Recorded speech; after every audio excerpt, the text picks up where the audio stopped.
יצא לי הרבה עם חברים שאנחנו מדברים על שירה, השם של נתן יונתן לא עולה. כשאני מדבר עם חברים על שירה, לצד אלתרמן ולאה גולדברג או יאיר הורוביץ ויהודה עמיחי, ושאלתי את עצמי למה.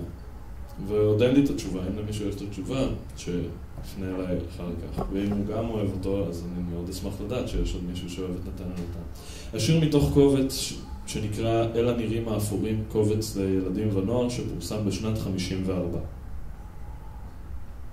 והלחן המקורי.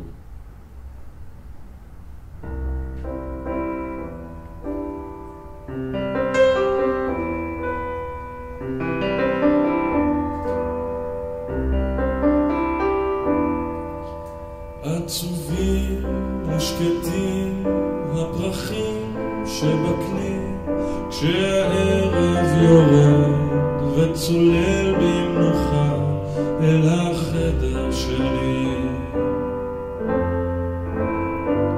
בשעה שכזאת מול פרחיי הכחולים, גם ידי הכבדה מציירת בשיר חרוזה וצלולים. אם תבוא אז תשב ותקשיב אל קולי, לשירים ולערב שבא במנוחה אל החדר שלי.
עצובים ושקטים הפרחים שבכלי, כשהערב יורד וצולל